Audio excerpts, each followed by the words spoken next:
Hi everyone, a very good afternoon. Can you all hear me? Yes. Yeah. Okay, thank Yeah, you. we can hear you just fine. We can hear you All just right, fine. thank you. So a very good afternoon, everyone, and thank you for joining us today for this forum on revisiting inclusive classrooms. So without further ado, let me introduce the panel that we have for today.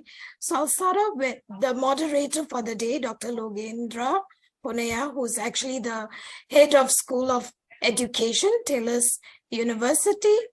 And then we have Dr. Victoria Bamsey from University of Plymouth, UK. And then we've got Mr. Phil, who's actually the head of inclusion from Nexus International School.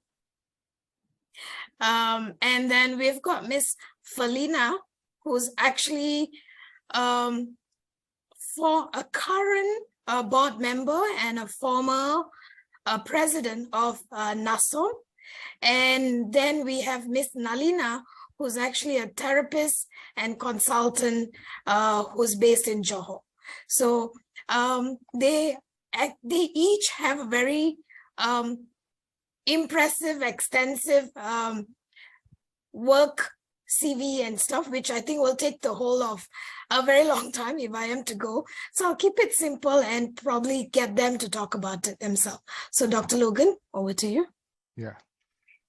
Okay, good afternoon or good morning, wherever in the world you are. Thanks for joining this roundtable discussion. As you all are aware that the topic for today is suddenly it split my mind, is to revisit, sorry, I wanted to use the word interrogate, okay, to revisit the notion of inclusive education.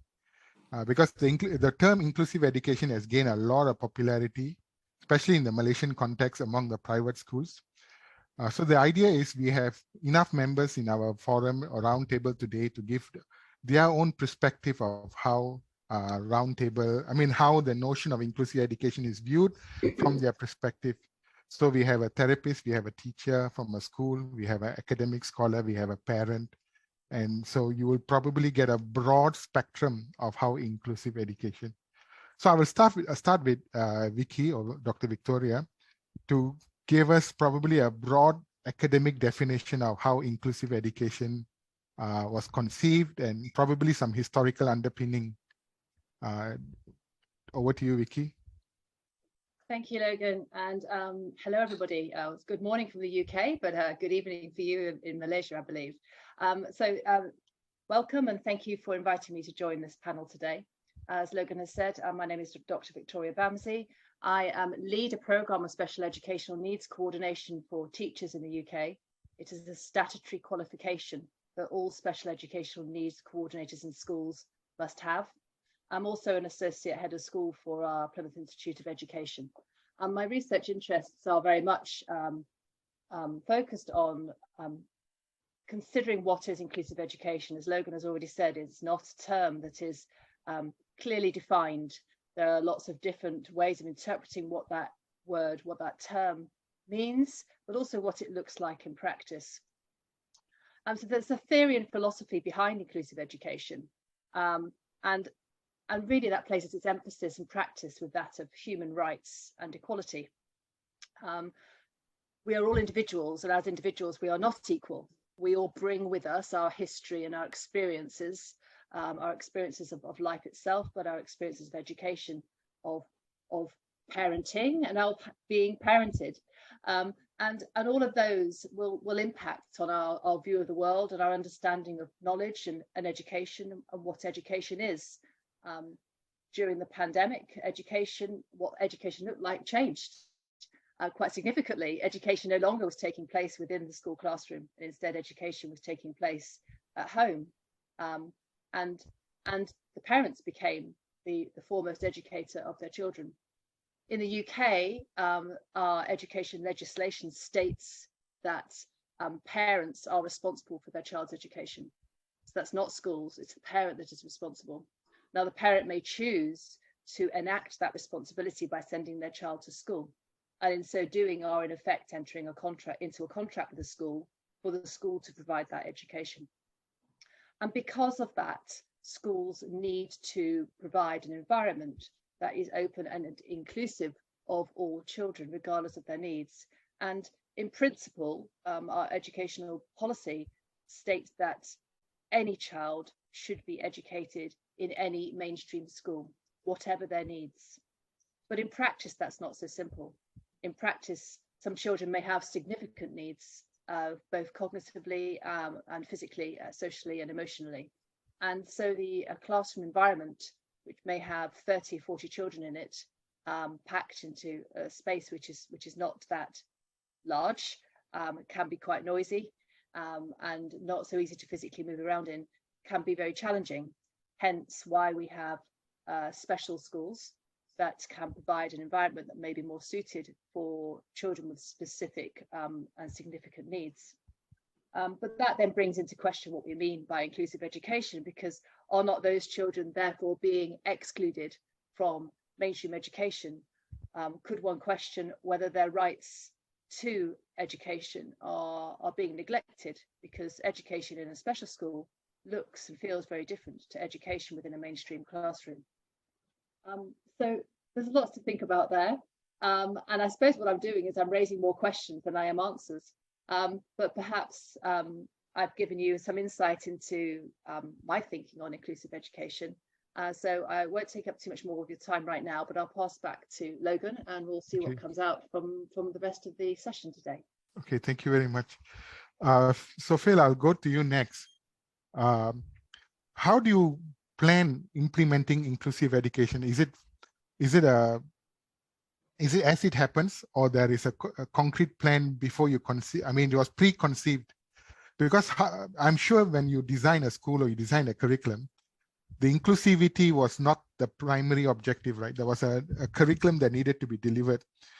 Then subsequently, as the students come in, they come in with different needs.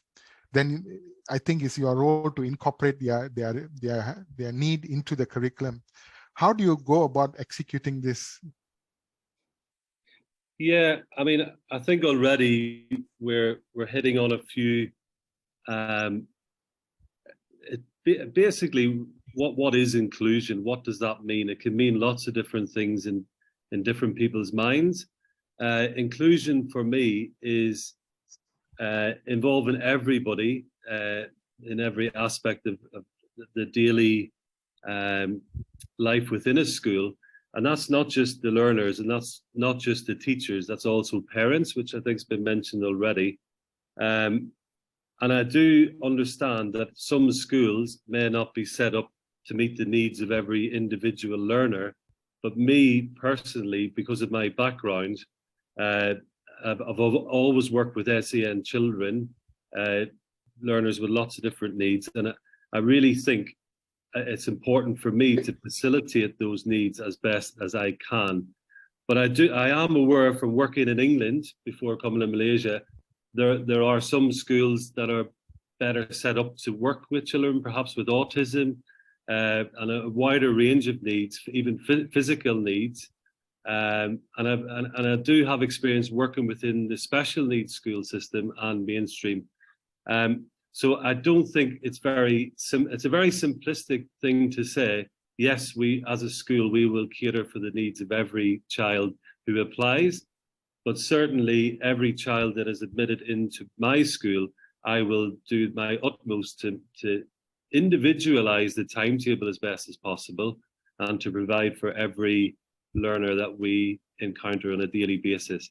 So if you're asking me, how do I do that?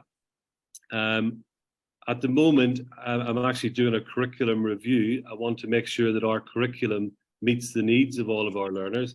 And we do that in partnership with parents. We do that in discussions with staff across the school, seeing where we may have certain levels of expertise within school that could be developed to support all of our learners. So I think it's really important that we do that regularly, review the curriculum, make sure that it meets the needs of our current cohort of learners. And as a school, we do value inclusion. It's one of our 4 pillars within the Nexus Way. So we've got relationships, innovation, inclusion within that, and mindset. So I think value in inclusion, and for me personally, as a leader of inclusion within the school, is doing my utmost to provide for every learner that's here. Thank you, Phil. I will now go to Nalina. So, Nalina, from your experience working side by side with the school, I'm aware, based on our private conversation, that you worked in Singapore schools, you worked with international schools. Can you give us, from your perspective, what inclusive means and how have you been operationalizing inclusivity in counseling parents and students? Yes. So I work typically with children who are high functioning, but who have mild to moderate learning difficulties. So typically I work with them on a one-to-one basis. And I think the message that inclusion, what we try to do really is we try to include the kids, but I think we try to do that through tools and adaptations. So what I do with the children is, and the parents, we try to equip them with the relevant strategies, scaffoldings, to equip them to sort of then be able to function in the classroom. So sometimes it's a bit of a struggle because I also then speak to parents, and then I say to parents, this is what you need to do. This is what you need to go into school and sort of push or request for. So it might be things like preferential seating. Then we talk about all the accommodations. So often I ask myself the question whether this is actually inclusion, or are we sort of adapting? So what we're trying to do is we're trying to give the kids the tools so that when they're in the mainstream classroom, they sort of can keep up with the class. So some schools have quite a good structure. So some schools pick up and they're able to support the kids through their own systems. So the teachers may be trained, there's enough support staff, there might be an assistant teacher, teacher assistant, shadow teacher, but not all schools have that. So I think I often say to my students and the parents, here we're giving you the tools. We're giving you the tools so that when you get into the classroom, you sort of can use the tools to cope. So it's kind of, I often think to myself, the question of inclusivity then comes in. Is that inclusive education, or is that empowerment? Have I just empowered my student to go in with the right tools to then be able to sort of keep up? But from the child's perspective, is that inclusion? I don't think in those instances, the child in the classroom is actually feeling included. Because inclusion, I think at the end of the day, is a sense of belonging. You need to feel you belong.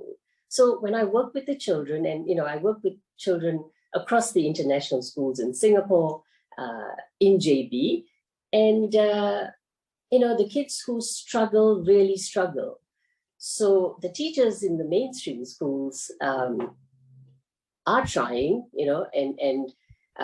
but they have their own main curriculum to run, and so I do my best, but then I don't think my students are necessarily feeling included.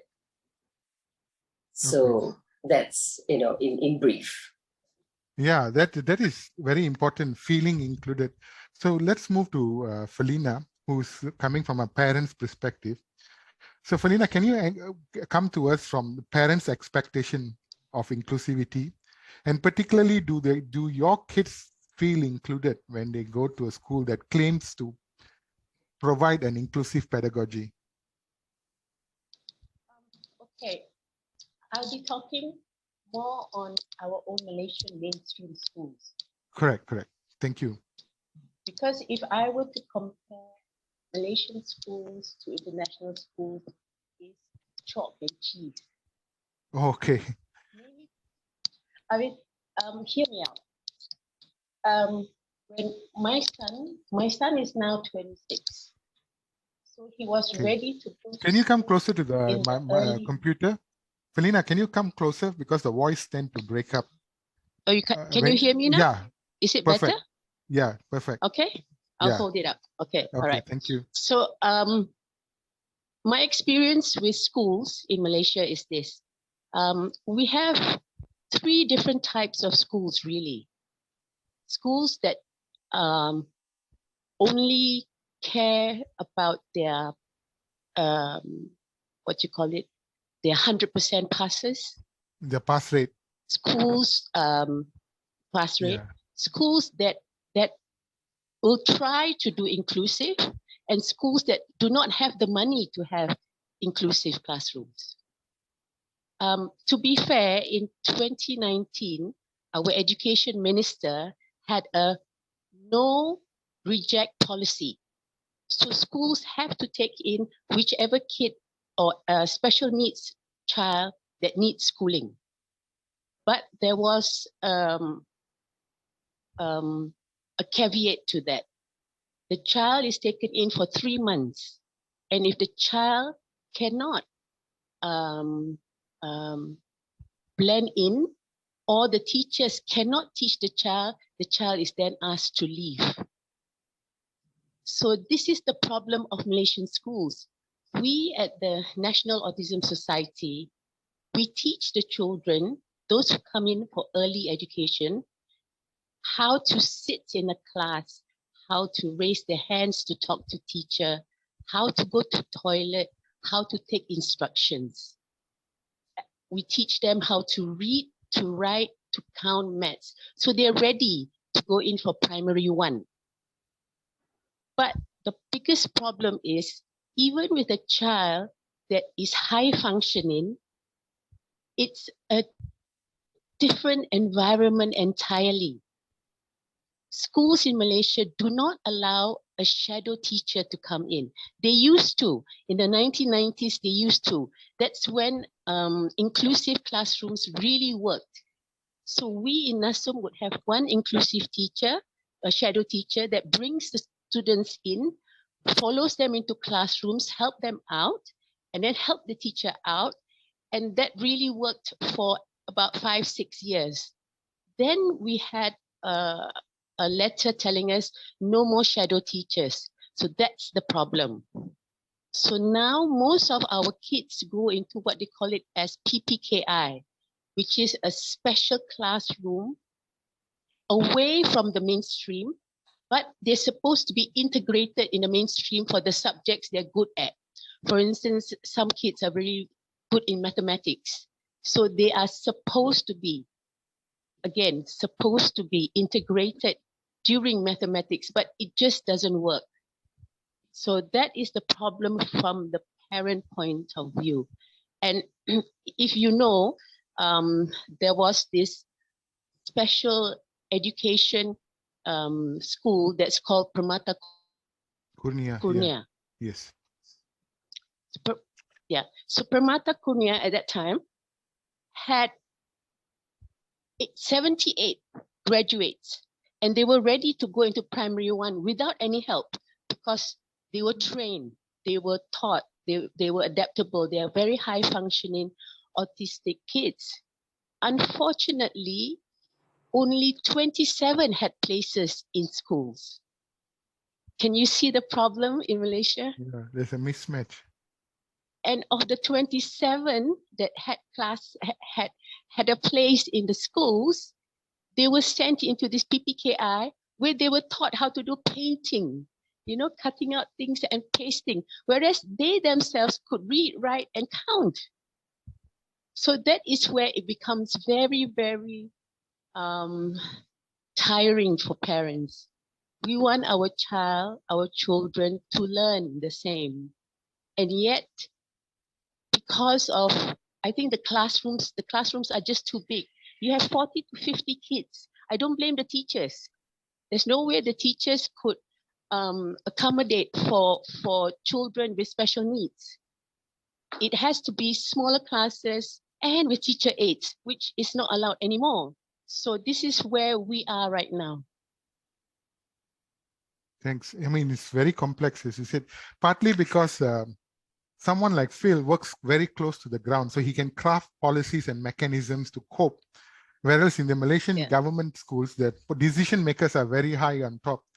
So they are not grounded to the problem. So I'm going, I'd like to go back to Vicky. So Vicky, my question to you is in terms of faithfulness, is inclusive education looking from the perspective of a learner, or is faithful to the curriculum and executing the curriculum?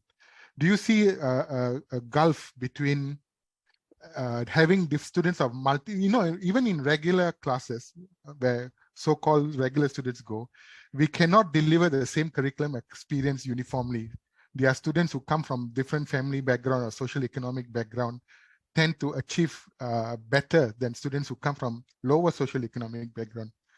Letting alone with physical and intellectual disability, how would you see from research point of view, we close narrowing the gap, or the gap can never be narrowed in the sense of being faithful to the curriculum at the same time empowering the student, or there are two different incidents? I think there's lots to discuss in that question. Correct. And I think if I could wave my magic wand, I'd pick up on what Felina was saying just now, in that we need smaller classrooms with more staff, not smaller classrooms physically, but as in smaller numbers of children in each class, smaller schools, but also bigger classrooms, spaces and better resources, and in that way that we are better able to include all children within the classroom, whatever their needs. But I think by using the term special educational needs, we are in effect segregating a proportion of the child population, and we're othering them, we're positioning them as different. But every child in a classroom is different. Every child is an individual, and every child will have their own history and experiences and needs. Children who do well in school are children who can work in that specific environment, and every school is different as well. So a child who was successful in one school might not be successful in another, even though both schools are following the same curriculum and have the same number of children in the classroom. It is the universal provision, as we call it in the UK, that makes a difference.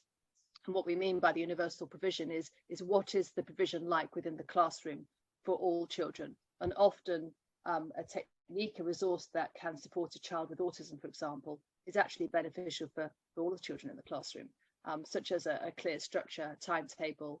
For the younger children, you might use visual images to depict the structure of the day. The way I was looking behind Phil on the wall behind you there, the classroom displays how they're set up, how busy they are, the noise levels in the classroom, the physical resources. All of these things actually will benefit all children. I would like our teachers to really know their children, to really know each individual child in their classroom. And only by really knowing your children can you support them. And I think the problem then comes as the schools get bigger.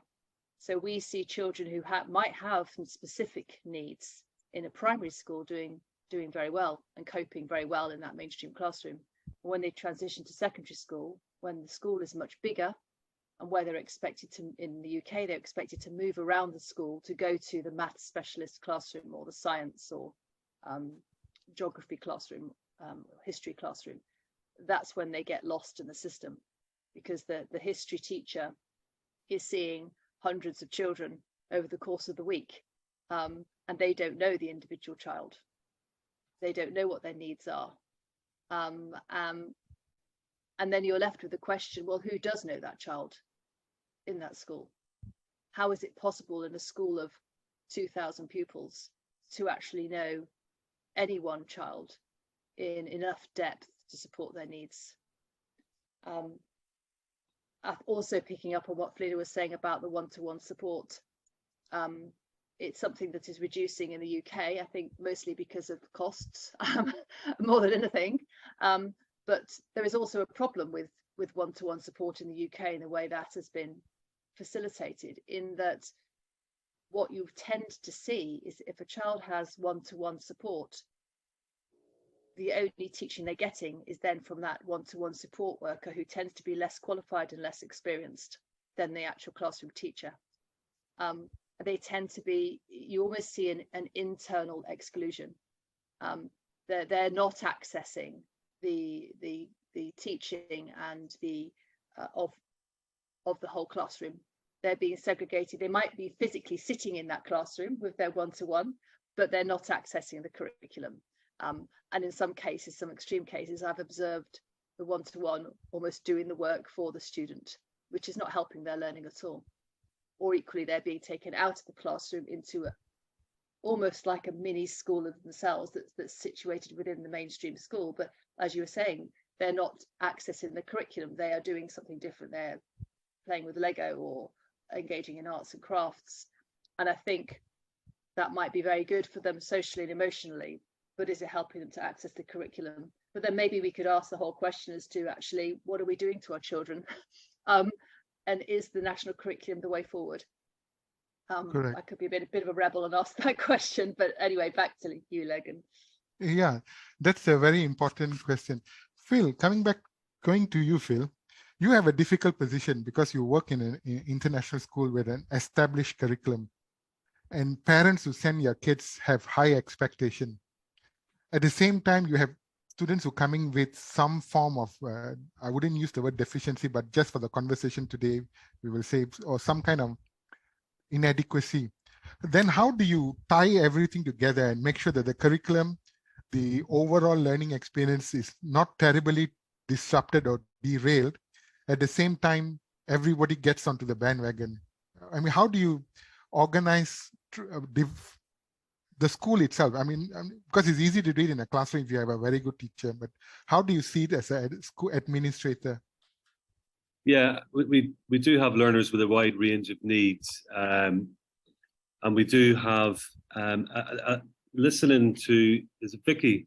Yeah. Listening to Vicky, I really echo a lot of her thoughts, and I think it's really important that what we provide for each and every learner is something that is right for them, that it's something that's that they're happy with, that their family are happy with, and there's nearly, for me, I have to be very careful that whatever decisions are made, I'm not imposing those decisions. They need to be the right decisions, and I have to think, how do I know that this curriculum that I'm putting in place and this provision is right for that particular learner? So getting feedback, I think, is really important, and I think doing that regularly. We do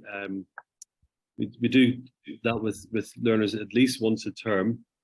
But yes, some learners that we have perhaps may not be able to access every lesson that some other learners may. So I think we need to recognize each and every individual learner's strengths and needs, and that can take time, but I think getting to know each learner initially, and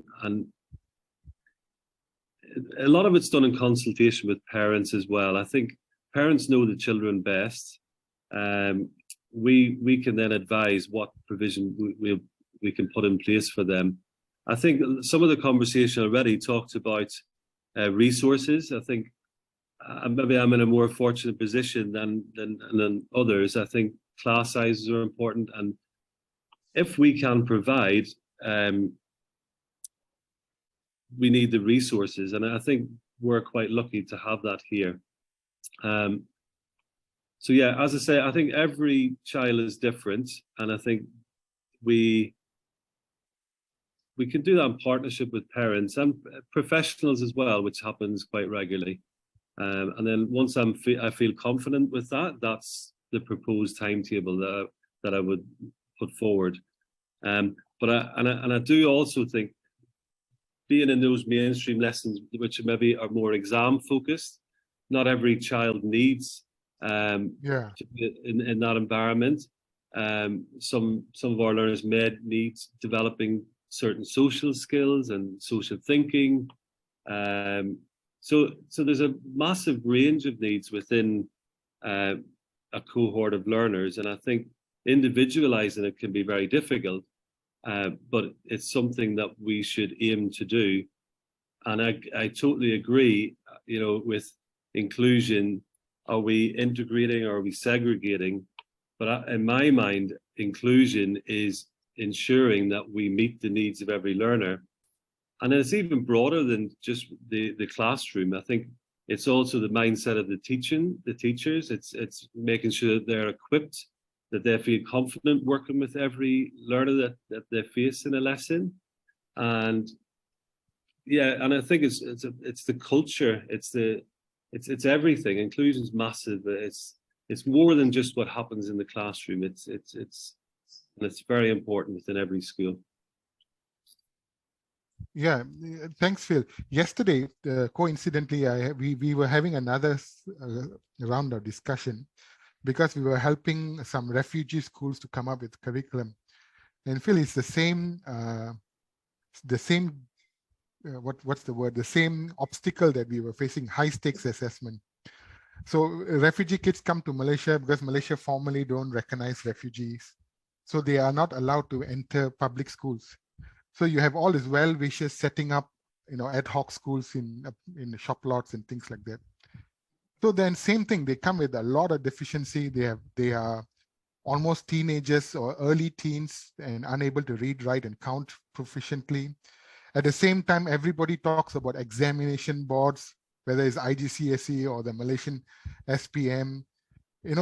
Somehow dealing the exam become a greater obstacle than actually working and developing a curriculum that facilitates learning. Because at one point, the discussion the gap was one group of people wanted some form of formal qualification, and it's mathematically not possible because the age, they are in Malaysia, they are 14, 15, but they have yet to learn to read and write in any recognizable fashion. At the same time, if you talk about functional citizenship, where they can survive, read, write, count, do some online commerce, then no curriculum in the world is facilitating this. So it's a real challenge getting focus on learning at the same time, fulfilling societal needs or standardized exam. So I would like to go now to, again, Nalini, following some order. Yes. So Nalini, you work with students. How do you then, one of your challenges, you are slightly outside the peripheral of the curriculum, while Phil may be in the center of the curriculum, you are on the periphery. Then how do you work with the students, recognizing that they need to succeed in curriculum? Because otherwise, yes, it will be an individual counseling session, right? So then how do you work? How do you position yourself and position your system? Is your method agnostic? That means it's very unique. It disregards the curriculum, or your methods are very faithful to. That means from different curriculum, you have different approaches. And how do you regulate this? Yeah, no, it's very interesting because your original question was about us, whether the schools could still be true to the curriculum. Correct. And I think, and I wonder, and I just wanted to throw it out there, whether, there is this thing about full inclusion and there is something called partial inclusion, right? So we throw the term inclusion, all around, but I think full inclusion is probably quite impossible to ask for, given all the constraints that we are well aware worldwide, in schools worldwide, right? But I think it's possible for partial inclusion, or perhaps what we call like an integrated sort of an education structure, right? So it's not mainstream and it's not special education, it's integrated. So you kind of go halfway, where you do some bits with proper inclusion. And perhaps, I don't know if this is even possible, but perhaps that's where we are at the moment. I think even in Singapore, a lot of schools are now saying that they want to break down sort of banding. They mix the kids around, and in secondary school, they mix them up, and they are sort of pushing in 2023. I was just speaking to some teachers in the local school in Singapore, and that's exactly what they're doing. They're breaking it down, mixing up the kids, and pushing for inclusivity. Which brings me to the second question. At the end of it all, there's exams. Yes. There's the IGCSE, and I personally work with IB students, right, currently. And so that's the problem, because I think it has to, it has to start from there and work backwards for us to be able to do what we want to do in adaptations and inclusivity. If that doesn't change, so when I'm working with my student on an IB extended essay, I can't do very much. My hands are tied because at the end of the day, he's got to submit the essay in one and only format. So we talk about classrooms that have been set up to help children with different needs. That would mean assessments that are different. So you could submit your assignment in a podcast, you could do a video, you could do a comic strip. If that was possible, then if we work backwards, we can actually tweak the curriculum to include everyone. So they could all be in the same classroom, but then we're adjusting to allow for that differences, if you like. But if we talk about an exam that is, that's there and that's the end game, then really how real are we in inclusivity? We'll end up doing a superficial sort of a process, because much as we want to be inclusive, because my student says to me, he is just drowning. My IB students are just drowning because they have needs that haven't been met. Can I quickly jump So to Phil? they have executive. Yes. Because Nalini, you brought up an interesting point. So Phil, as we work and try to develop pedagogical practices to include more students in the fold, does the curriculum open up opportunities for inclusivity? I assuming you're using either IGCSE or IB, right? In the secondary education. Yes, both, yes. You're using both, right? IGCSE or IB? Yeah, we do IGCSE up until the end of year 11 and then IB beyond that. Yes. Yeah, okay. So let's take IGCSE because that's the predominantly the mainstream of the school system. So while everyone talking about inclusivity, do you think the curriculum designers are beginning to open up to facilitate different models, or they are still hoping that everybody comply to the curriculum?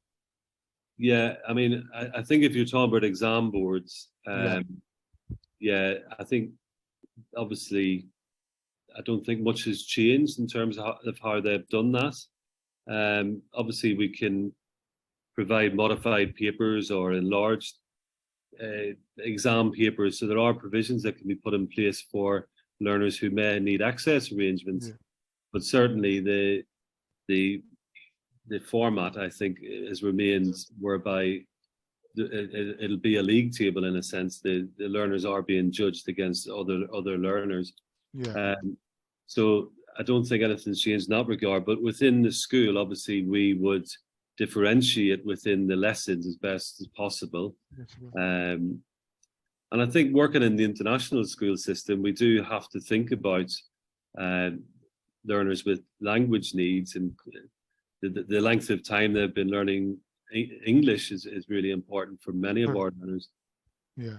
So yeah, I think there are obstacles that need to be overcome, and I think the important thing is to recognize and identify them early and try to put as much support in place as possible. But correct. Yeah, the actual, at the end of it, there would be an exam, which historically hasn't changed. Yeah, because I mean, before, in another lifetime, I used to be a school teacher myself. And now reflecting on my own practice, I realized that my practice didn't add value to students. I used to teach maths. So if the student come in here in 7th grade or 8th grade, whatever grade they come into secondary school, and they are in the lower class, in order to facilitate learning, I end up teaching them less because I want everyone to be able to learn. But then the school sets up standardized testing for the entire year group or the whole cohort. So my students end up doing less because they know less, and therefore the following year they end up going to a remedial class again. So the school actually didn't add value. It kind of projected the present into the future kind of sitting. So and I can see how what you just said with students with differently abled, the challenge is even more than even in academic background like maths or language. So Felina, Felina, my question to you is this. Parents have great expectation, but do parents question when they send their kids to school whether they are getting the best for their child? Because everyone talks about, oh, we are learning integrating into society, so we need the social element. But I have a nephew who is also an autistic, so I'm very concerned and I think about this regularly. The social inclusivity is only one of the many issues that we want to educate a child. So by you denying him an expertise kind of education, right? I mean, specialized education, is there a lost in opportunity cost? Because just learning to socialize in a very secured setting, does it prepare them for adulthood? As opposed to maximize 8 hours a day, 12 years of their life into specific training that allows them to then live an adult life. So where do parents stand in this? Or most of us don't have guidance? It's something like, okay, like for children with autism, Yeah, there's such a wide range, correct. right? So from the ones who have minimal needs to the ones that you really have to help the child in every way. Yeah, very low on the spectrum. Sometimes it's not so much how you deal with the child, it's how you deal with the parents. You have to, I wouldn't say minimize expectations, but you have to manage their expectations.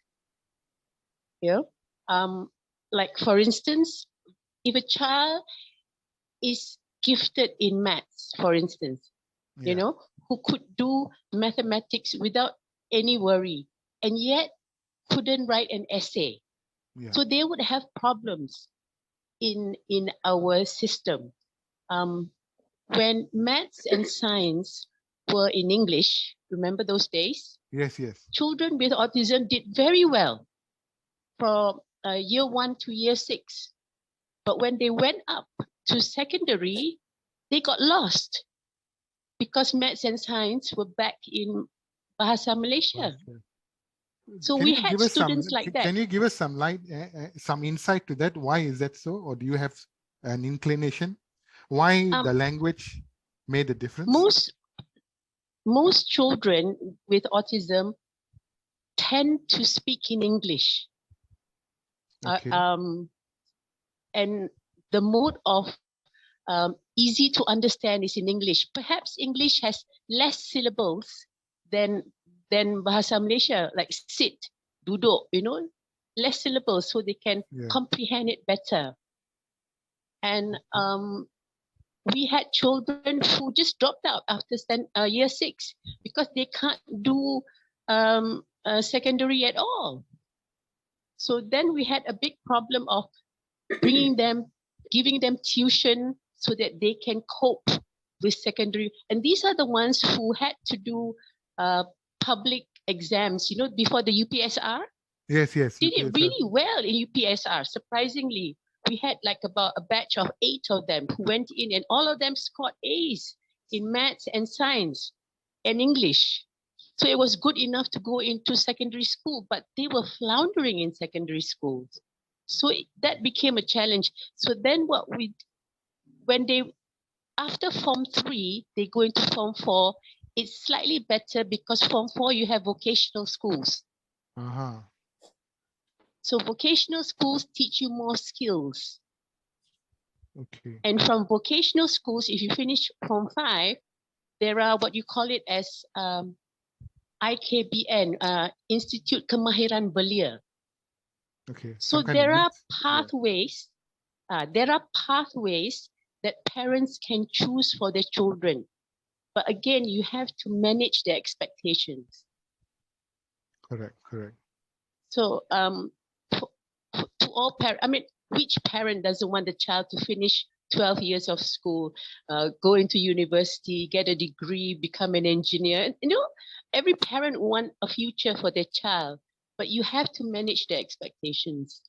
Because my concern when I speak to parents, or usually after forums like this, people will text me or call me, and they ask for advice. My biggest challenge is we allow a few savants kids or some talented kids who are very low in the spectrum to distract the conversation.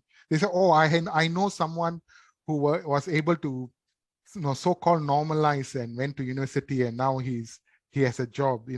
But those are very exceptional from a data point of view. They are almost statistical Yes. outliers, at least from whatever exposure of data that I have seen. The majority of students still struggle in the middle. So the question is, the solution that we propose shouldn't be for the statistical outliers. It should be for the, what we call within the first standard deviation of about 60 to 80, 70% of the population should benefit from what we propose. So my biggest question I'm asking parents to evaluate is opportunity cost. By doing one, you are not doing something else, and that something else could have benefited your kid more than trying to normalize in a school system. And the only argument, Dr. Vicky, you can help me out here, the argument in Malaysia tend to be socialization. Is socialization through the school the only way for a child to socialize? Or is there a better combination for us to explore? And since you have well read, anywhere in the world that you have seen unique approaches to resolve this issue? It is a significant issue, and I think the question comes back more to what is education and what is the purpose of school, because children in the UK who are home educated, so in the UK you don't have to send your child to school, although the majority of parents do. You can choose to educate your child in any way that you see fit, although that will be overseen by the local authority. They will check that you are providing an education, but the parent can decide what that looks like. So you end up with communities of young people who are being home educated, and the concern with them has always been socialization. But what's happening increasingly is that they are then setting up their own home education groups, which may take place outdoors, in a park, in a local cafe. They may hire a village hall, where the children get to integrate with others and socialize from that point of view. I was working with a family who home educated all of their children. They had 4 children from when they were very, very young, and their eldest child has just got into the University of Oxford, but they did not teach their children at all. They did not teach them a curriculum. Instead they followed their child's interests, and I find that fascinating, that by not effectively teaching their children, they're not sitting down and teaching them maths or English. They are following the child's needs, and engaging with those fascinations the children may have. The children then become confident in themselves. They have high self-esteem, and because of that they are able to access society, to build their own social networks. Sometimes I feel that in some school environments it has become almost like a manufacturing process, where children step on the conveyor belt in year 1, and they are the handle is turned and they are processed through education. They move on each year regardless of their ability, and for children who are struggling, that then impacts on their social emotional ability, which then impacts on their confidence and ability to engage with their peers in the playground or outside of school. During the pandemic, I wrote a blog about what children are learning and what we mean by education, because if we only think about education as exams, we neglect the other needs for a child to be successful in their life as an adult. To be successful in life, you need to have confidence in yourself. You need to be able to engage with others. You need to have an awareness of the world around you. And actually, during the pandemic, children, particularly those with autism, seemed to do fairly well because they were not being pushed into an environment where they were struggling in. They had opportunities to engage in their interests. If you think about what a child can learn from a cooking activity, for example, they can learn reading, counting, they can learn life skills. And surely these are important skills that maybe we're missing out on in education. So I haven't answered your question directly, Logan, because every nation is different. And no, I would not say that anybody has found an answer to the problem, because we're all so different, and one answer will not suit all children. We could look to some of our European counterparts. Finland, for example, is often held up as having a good education system, and there they don't focus on education and exams until much later on in their child's education. The focus is on engagement with their peers, on outdoor learning. So it looks very different, but you can't just take educational policy from one country and drop it into another. Correct. Transplanting doesn't help. No. Yeah. So, yeah. Again, no, not a clear answer to your question, Logan. I apologise, but hopefully some food for thought there in that conversation. Correct. So again, the curriculum doesn't liberate us, but conform us. Phil, I have a question for you. Since it's from a school perspective, you have close to what 600-700 students, right? If I'm not mistaken. Yeah, close to 6. Yeah. Yeah. So assuming not all, you cannot be that inclusive, because then you can't run a school. Is there a parameter that you establish? And what, I mean, we don't need to know the parameter, but what are the factors you consider before you admit a student? So that, and how do you benchmark what happens to them with you after 3 or 4 years? I mean, I think I've said this already.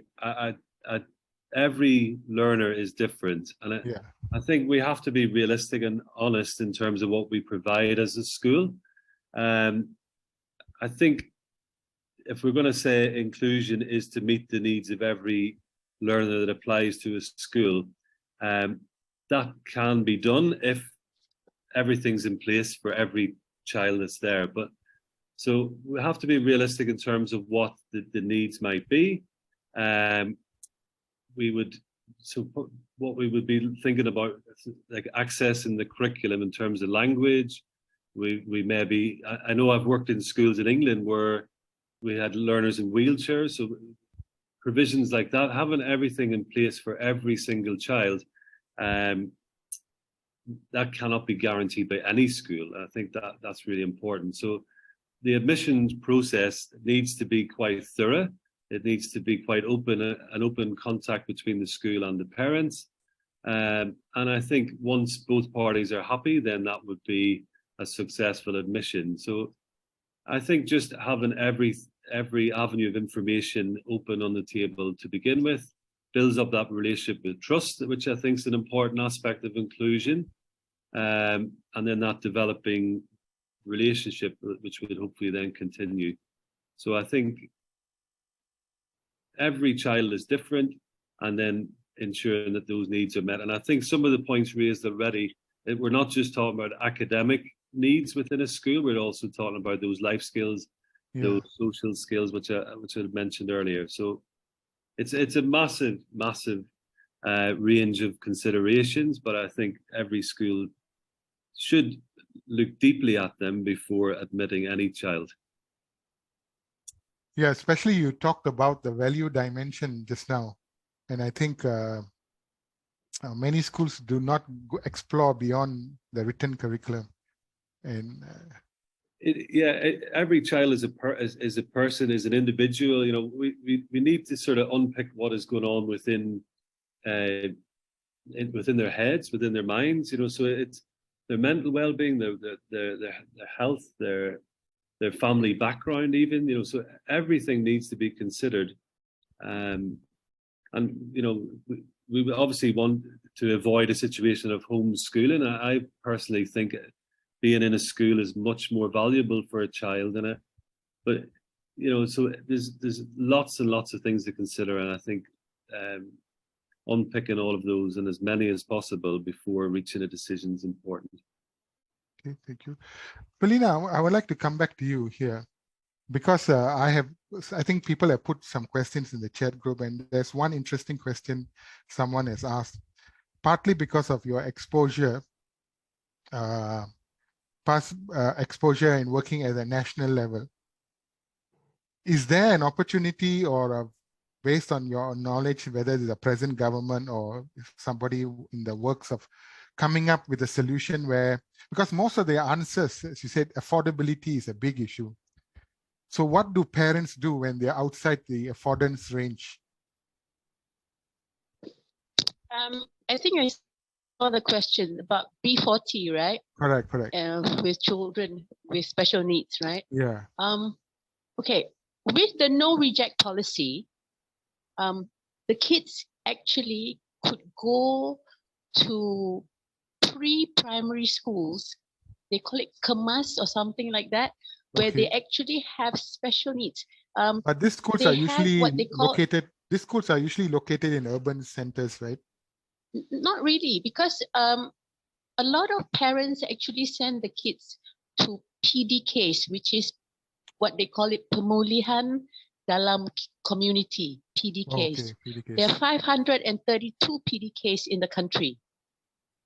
And okay, some PDKs are really well equipped. They even have hydrotherapy, you know, for kids with special needs. And usually they start from there. So their early intervention could start from the PDK or again, NASOM, you know, NASOM, because we have 60 NASOM centers, which we take kids from 3, and the kids, some of them never leave us. So you could start from there. Then when they are ready for standard 1, for primary 1, year 1,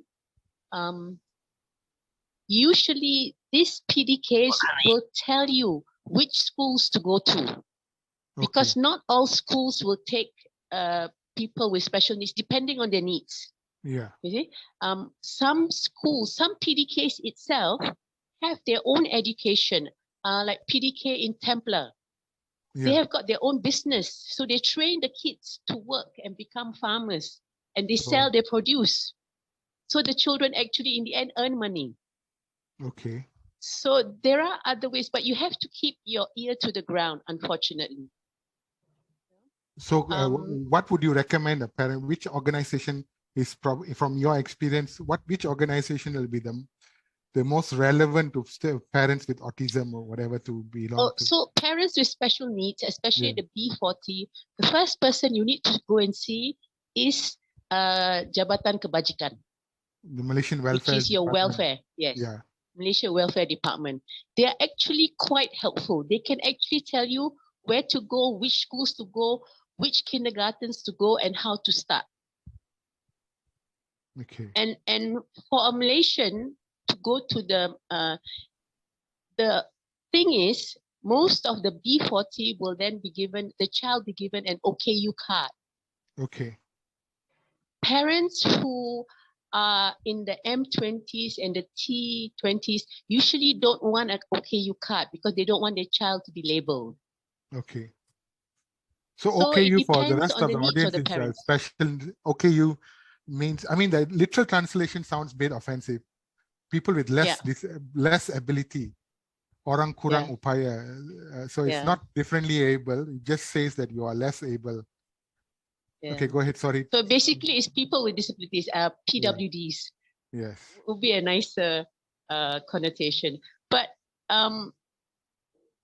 so you could go that way, and because they actually have counselors, they have social workers, and some of them who manage to finish Form 3, they actually have job coaches to coach them to work if they want to start working at 16.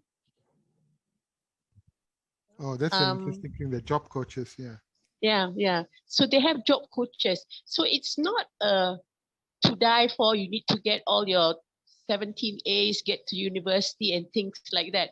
But again, it's to manage the parents' expectations of what they want to do, of what they want their child to be. Yeah. As Since far as I'm concerned, there are so many potential parents in this conversation today, can you very briefly, before we run out of time, to describe what are the common mistakes do parents tend to make, especially young parents? Okay, a lot of young parents think it will go away. As soon as they grow up, the disability will go away. You know? Yeah. And sometimes it doesn't, sometimes it does. So work with the child with what the child has. Discover their potential in what they have. Don't try to overload them with things that they will feel overwhelmed. And once they feel overwhelmed, they might not even want to go there anymore. Yeah. So I would think honestly, if you have a child with disability, the first thing that you have to do is the earliest intervention you can get. That's where it starts. The earlier you start, the better it is for the child. Yeah. Don't think that, okay, my child can't speak at 2. My child can't speak at 3. Or it's okay, he will speak at 4. No, you have to get him, send him to a pediatrician, get him speech classes and everything. That you have to intervene, because it will get worse, not get better. Because people tend and to then think from that there they you grow work. out of it. Correct. Yes, that's right. That's right. Yeah. That's right. Yeah, thanks a lot. Nalina, coming back to you, because you have, what is your greatest success story and what do you attribute the success to? Because you have counseled students for so many years. And from the last conversation I had with you is starting from elementary school all the way to university. So do you have success stories and what has contributed to those success? Yeah, that would be, I think I just wanted to, just before I answer your question, I just wanted to very quickly, talk about teacher training. Yes. I think a lot of our issues start and stop with teachers. And I just think if we take a leaf out of the international schools that typically have a small learning support team, I think, the cost of perhaps educating 5 to 10 teachers and having a team in school outweighs trying to raise teacher training in the entire school. So if cost is an issue, I think if Malaysian schools would consider a small learning support team, then children who have a simple thing like, a mild case of dyslexia, when I say mild, meaning on the lower end of dyslexia, wouldn't have to be labeled OKU and then sent off to somewhere else. Because I spoke to a parent and they were saying to me, there's this long waiting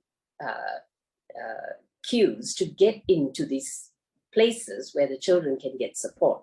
But a first level would be if there was a small learning support team in school, so many problems can be addressed across the range of the difficulties that come to a mainstream school, right? And so that was one thing, that would be on my wish list, because I think it does go a long way. So my role is obviously to support children across the age ranges. Executive functioning is a very big part of what we do. But if you talk about a success story, I would say, I've had students who are textbook, show up with textbook dyslexia,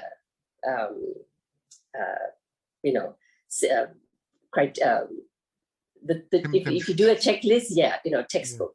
And I think, when they've gone back to the UK, little stories would be how from when they were struggling to do maths or to read or write or whatever, I think it's back to the learning support teams, right? And I think as allied educators, I think it's a very big role.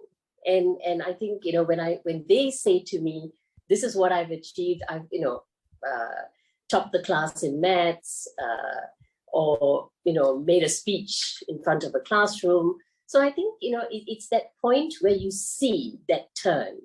So kids come with a range of difficulties, from auditory processing issues to hearing issues to visual issues. But I think, the learning support, which I think is a key function as allied educators, I think typically helps, I would say, give them that extra nudge or push. So to me, learning support, I think is I'm a big advocate for learning support, because in the absence of all the things that we would like to fix, at least there is a team to pick up where the mainstream teachers obviously may not be able to, because the demands of a full classroom is intense. And these children fall on the wayside, not because the teachers don't care, but it's just a resource problem and time. So success stories, we have many, and that is why I'm a big advocate for teachers. I mean, any of you listening out there interested in the special education program that that wherever you can get knowledge, I think that's you then empower yourself to then empower the child. So that's what I do. And many success stories, from simple things, from not being able to read to suddenly, being able to read chapter books. And sometimes it's just because we have picked up a hearing problem or little things that we fix, and the child is just flying. So we do talk about confidence. I think all of us discussed confidence. We question whether homeschooling would be an option for some children, because sometimes I often say classrooms have been set up to fail. It's not the child. It's not the child at all, because I work with a range of children with learning difficulties, and I have to say that they have immense abilities, immense creativity, but the classrooms can't support them. So unfortunately, it's not the child, it's not always the child, it's the classroom that is set up to fail. So back to my, I sound like I'm, because I'm a big advocate for learning support, because I think that we help pick up the slack. And if anyone's thinking of this career, do so, because then you become the ambassador. You then speak for the child. Okay, I'll go to Dr. Vicky now, because Dr. Vicky, someone has asked an interesting question. How much role does this new assistive technology has played into the pedagogy with special education needs? And do you have seen any success stories or read reports or studies that have intervened in a harmonious way to facilitate learning? Yes, we have assistive technology teams within our local authority areas who will work with schools to put in place resources to support a child's individual needs. That could be anything from computers, keyboards, different sorts of keyboards and mice, eye tracking technology, for example, if they're not able to use a mouse, down to different pens and pencils that support a different grip, resources that can help with physical education, and so on and so forth. So yes, there are a range of resources available in the UK that support children to access the curriculum alongside their peers, which I think is a really positive step. A lot comes down to funding, and I think that's perhaps a thread throughout all of our conversations today. Funding provides resources in terms of staff, but also physical resources as well. And in the UK, the funding landscape is very complex with many different layers. In order to access more funding for a child, then the child would need to be assessed and an education and a healthcare plan put together. And then that is reviewed by the local authority and agreed or not, as the case may be. If it's agreed, they will then decide how much funding could be allocated to support that child's need. But on top of all that, schools are expected to use a proportion of their standard funding to support the inclusion of all children in the classroom. So where the funding comes from for that assistive technology will depend on their needs and whether they have an education and healthcare plan in place and what that stipulates. But yes, assistive, and going back to the start, assistive technology is something that does help children to engage within the classroom learning, definitely. Now I'd like to ask Felina for her point of view. Felina, someone has asked, is there a support system for, especially in this case, intellectual disability? Where do adults go? Is there a support structure for adults with autism, for example? Yes, there is. It was set up, I think about 3 years ago. It's called Aim High. Okay. There are actually hundreds of adults out there who have jobs, who are professionals, who are in the autism spectrum. Yeah. Okay. Obviously, I mean, if you're born autistic, you can't outgrow autism, right? So if you're born with one, you'll probably die with one. Yeah. So they have range of jobs from architects all the way to a pastor, and they are people with autism, and so they have bonded and they talk to each other and they support each other, because a lot of them do things like what we call them as masking, and it becomes quite tiring for them, and they need each other's support. So later on, I could give you a name of one of the doctor who is leading this group, and you'd be very surprised. We have, I think, more than 300 people. I mean, the ones who have come out to the ones that reach out for support.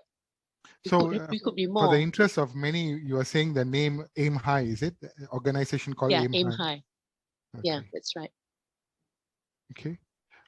So we are coming to an end. I have, my timekeeper has just told me my time is coming to an end. Let's give our parting words. And is there any questions, Revati, that we want to address? I like how you're putting me in a spot here. Oh, I apologize for that. No, but okay. Thank you for asking. Actually, can I ask questions? Yes, and maybe, please do. And then maybe there's some other questions that would come. Yeah. Dr. Vicky, could I just direct this question to you? So there's a lot of research done on inclusive education, like challenges, implementation, in do's and don'ts, and all these kind of things that we read. But so having all these journals published and articles done, do you think that reading all of these or having all of these, does it play a role? Like, does this influence the expectation or perception of what inclusive education really is? Yes, I think it can. But I think there are different people that will access different sorts of literature.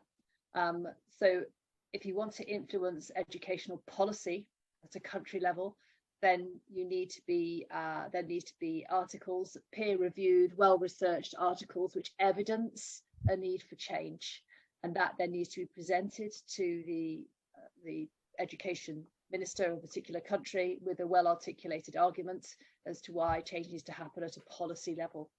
For parents, it's not so easy to access such articles. They might not be written in an accessible language or physically accessible.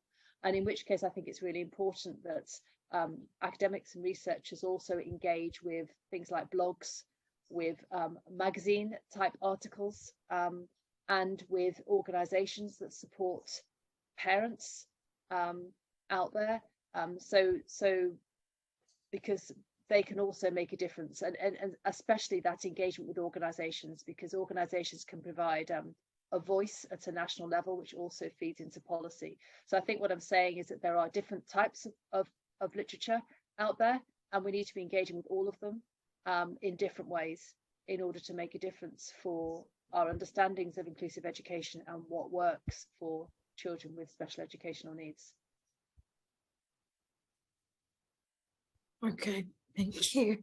And Phil, can I ask you a question? But this is just out of my own curiosity, though. So I've come across international schools that actually has a policy that if you need a shadow teacher to help your child out, it is at the cost of the parent.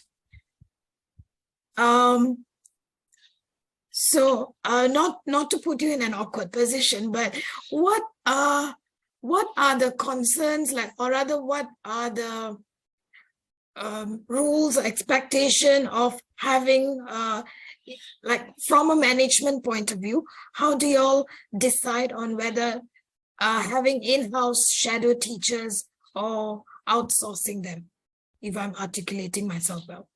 Yeah, that one for me, because I'm involved in secondary, we don't have shadow teachers.